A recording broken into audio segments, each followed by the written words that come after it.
بسم الله والصلاة والسلام على رسول الله. السلام عليكم البنات، واش راكم؟ ان شاء الله تكونوا بخير وبصحة جيدة يا رب. قبل ما نبداو الفيديو تاع اليوم نذكركم كيما نقول لكم دائما ما تنساوش الجيم في الفيديوهات من فضلكم. الجيم ثم الجيم هو اللي راح يساعدني ان شاء الله باش تطلع القناة. كيما راكم تشوفوا اليوم درت لكم طاخت وبانان، اون طاخت بزاف هايله، مقادير بسيطة وتجي رائعة خير من تاع المحلات. اول حاجة راح نديروها راح نحضروا الكريمة، كريمه بذوق الموز راح نديروها فوق هذيك لاطاخت وتجي رائعه. عندنا هنايا حبيبه تاع البيض كامله كيما راكم تشوفوا. واش راح نضيفوا عليها؟ راح نضيفوا 4 مغارف كبار تاع السكر. الا ما تحبوهاش بزاف حلوه تقدروا ديروا 3 مغارف تاع السكر، ولكن يعني 4 راح يكون قياس ولا مقدار مناسب، يعني تجي سوا ما تجي حلوه ما تجي صامته. نزيدو تاني 2 مغارف كبار تاع لا مايزينا، ما يكونوش معمرين بزاف. نخلطوا كامل هذه المقادير كيما راكم تشوفوا هكذا في لو ريسيبيون، حتى هذاك السكر وهذيك لا مايزينا يعني تذوب في هذاك البيض هكذا بهذه الطريقه. فوالا كيما راكم تشوفوا نخلطوا كامل هذه المقادير مع بعض.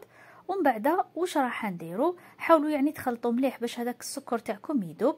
نحي هنايا هذيك العفسه تاع البيض، فوالا النقطه هذيك السوداء.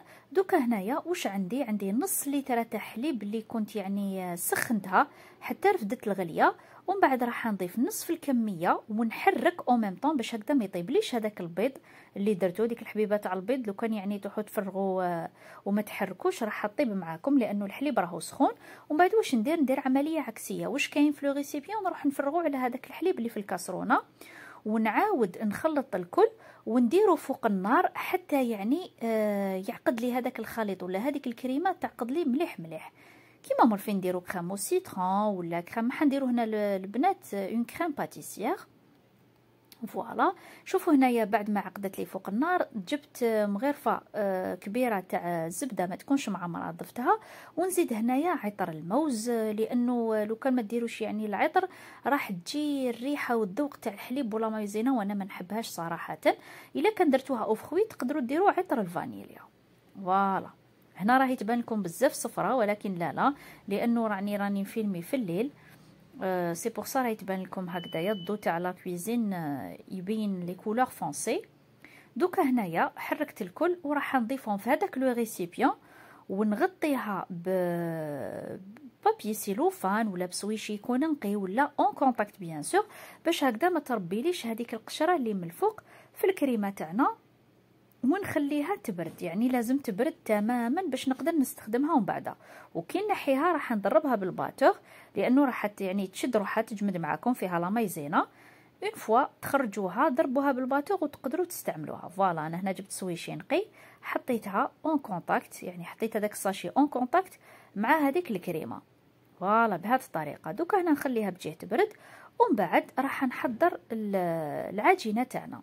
عندي 125 غرام تاع مارغرين طريه يعني تكون بدرجه حراره الغرفه. راح نزيد عليها 2 مغارف كبار تاع الزيت. وظيفه هذا الزيت انه يعني يعطيني هذاك ليفي تاع القرمشه في العجينه تاعي باش ما تجيش يعني طريه 100% تجي مقرمشه تجي بزاف هايله. درت شويه تاع عطر الفانيليا، الا كان عندكم لابودغ ديرو. درت قريصه تاع الملح ونزيد حبه تاع بيض كامله.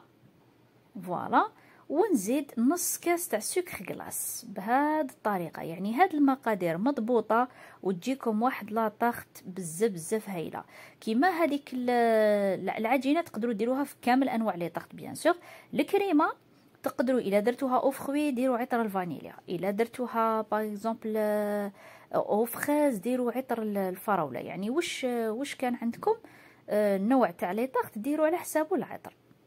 هكذا بهذه الطريقه نخلط كامل هاد المقادير مع بعض كيما راكم تشوفوا بلو فوي ولا تحبوا تخلطوا بالباتور كيما حبيتوا. دوكا هنايا نبدا ندير الفرينه بيان سور بالصفايه. ندير 2 كيسان تاع فرينه نديرهم على ضربه لانهم يعني راح ماهمش راح ينشفوا لي العجينه. زدت هنايا حوالي ربع ملعقه صغيره برك تاع خميره كيميائيه، ما ديروش بزاف ماناش نسحقوها يعني تتنفخ. زدت هنا الكاس الثاني تاع الفرينه. هذيك ربع ملعقه تاع خميره كيميائيه تقدروا حتى تستغنوا عليها تماما. راني شحال من مره ما نديرش كامل الخميره الكيميائيه وتجي بزاف هايله.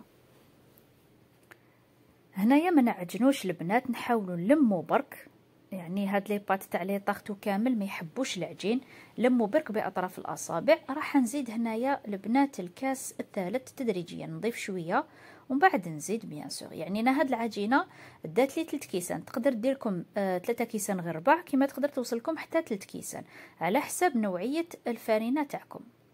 فوالا هذا هو القوام اللي لازم نوصلوا ليه، يعني تكون عجينه طريه. خليتها فيلميتها وخليتها شويه تريح. جبت هنايا امول، يعني نتوما تحبوا هذا ولا هذاك اللي تقدروا ديموليوه تاع الحديد. درت له شويه تاع الزبده وشويه تاع الفرينه، يعني ماشي اوبليجي لانه العجينه راهي فيها كميه مليحه تاع الزبده. شوفوا البنات انا نحكم هكذا العجينه ونبسطها بيدي، ما نحلها ما نكسر راسي هكذايا، ونخدمها كامل في لو تور تاع لو مول بهذه الطريقه. دوكا نجيب فرشيطه ونثقبها باش هكذا يعني ما تتنفخش معايا، لانه فيها كمام هذيك ربع ملعقه صغيره تاع خميره كيميائيه. وحتى لو كان ما ديروهاش، يعني ما ديروش الخميره الكيميائيه هكذاك وتقبوها، نديرها في الفرن 170 درجه حتى تطيب، وحمروها شويه باش تجي يعني شويبه. فوالا بهذه الطريقه شوفوا كيفاش طابت معايا، هايله. دوكا هنايا واش راح ندير، نروح نجيب هذيك الكريمه بعد ما كنت ضربتها بالباتور نفرغها عفوا فوق هذاك لو فون دو طارت.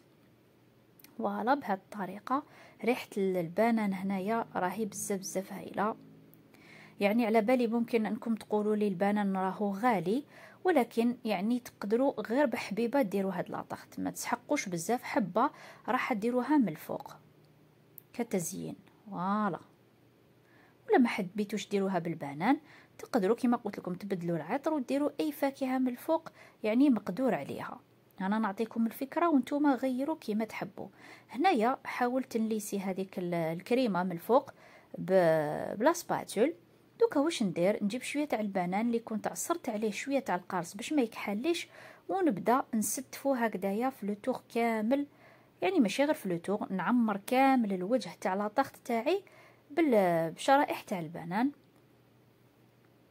انا صراحه من محبي فاكهه الموز، نموت عليه ونحب كل حاجه طيب به، يعني لي طاخت لي كيك يعجبوني. فوالا هنايا راني استفت كامل البنان هذاك. دوك ندير شويه تاع لا جولي ندهن بها من الفوق باش تعطيني هذاك لي في بريون وجه شباب، وتاني ما يشح يزيدك حالي هذاك البنان.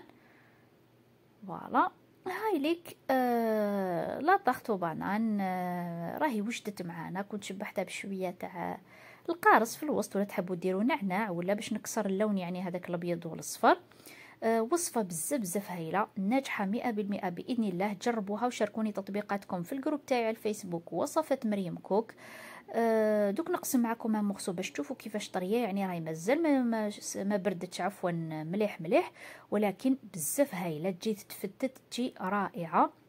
ان شاء الله تكون عجبتكم هذه الوصفه، ان شاء الله تجربوها وترجعوا لي بالاخبار. ما بقى لي غير نقول لكم ما تنساوش الجيم في الفيديوهات، وابونيو فلاشن وفعلوا زر الجرس باش هكذا يوصلكم كل جديد. والسلام عليكم ورحمه الله تعالى وبركاته، الى فيديوهات لاحقه بحول الله.